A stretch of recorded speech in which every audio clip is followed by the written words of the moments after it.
हर businessman चाहता है कि उसकी सेल्स बढ़े, टर्नओवर बढ़े, कारोबार बढ़े। लेकिन ऐसा करने के लिए कितने तरीके उसके पास हैं? अगर मैं आपसे पूछूं तो आप अपनी सेल्स रेवेन्यू बढ़ाने के लिए कितने तरीकों का इस्तेमाल करते हैं?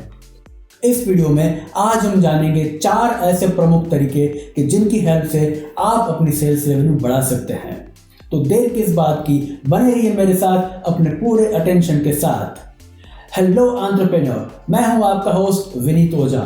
मेरा मिशन है 1 लाख ऐसी सक्सेस स्टोरीज तैयार करना कि जहां स्मॉल और मीडियम बिजनेस ओनर केवल 6 महीनों के अंदर अपने बिजनेस प्रॉफिट को दुगना करें।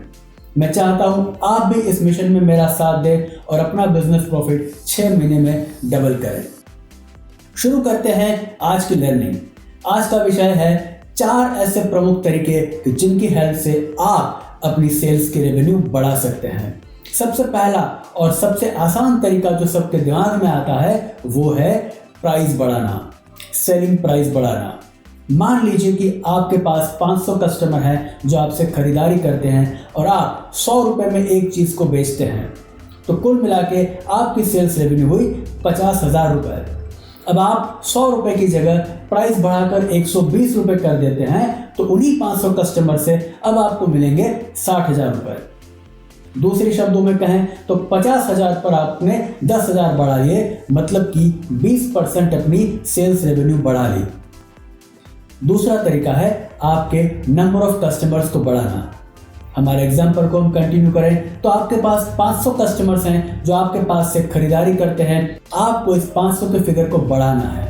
अब मान लीजिए कि आपने 500 के बदले अब 600 कस्टमर्स बना लिए, तो अब 600 जने आपकी 100 रुपए की चीज लेते हैं, यानी कि आपकी सेल्स रेवेन्यू अप हो गई 50,000 से बढ़कर 60,000 रुपए। तो फिर से आपने 20% अपना सेल्स रेवेन्यू बढ़ा लिया, पर इस बार आपने प्राइस नहीं बढ़ाई, इस बार आपने कस्टमर्स बढ़ाए।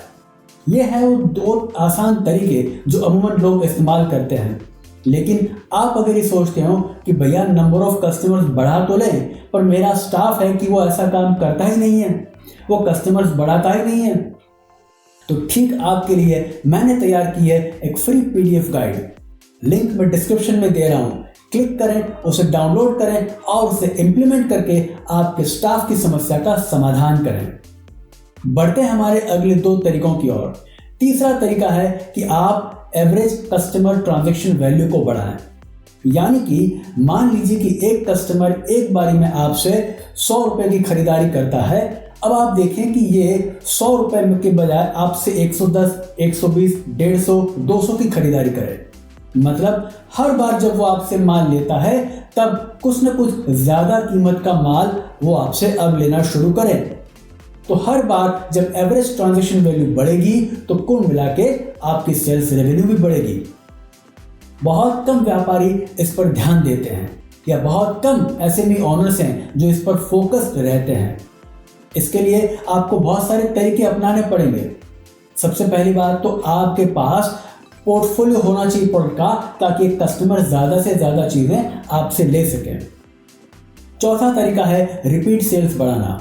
रिपीट सेल्स बढ़ाना यानी कि मान लीजिए एक कस्टमर आपसे ऑन एन एवरेज 4 बार साल में खरीदी करता है, तो अब आप देखें कि 4 को आप 5, 6 या 7 में कैसे कन्वर्ट कर सकते हैं। यानी कि टोटल नंबर ऑफ कस्टमर्स उतने ही हैं, प्राइस उतनी है, सिर्फ उसने अपनी खरीदारी आपसे ज्यादा बार करना शुरू कर दी, तो आपका टोटल सेल्स रेवेन्यू जो है साल का वो बढ़ गया। ये थे वो 4 तरीके।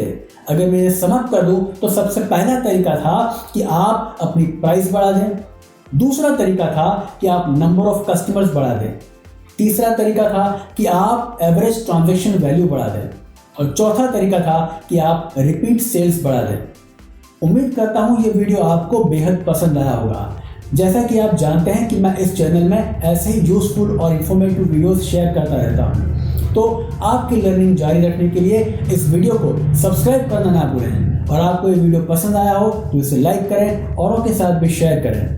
मैं आपका होस्ट विनीत ओझा आज आपसे विदा लेता हूं। मिलते हैं जल्दी किसी नए वीडियो में। तब तक कीप लर्निंग, कीप शेयरिंग।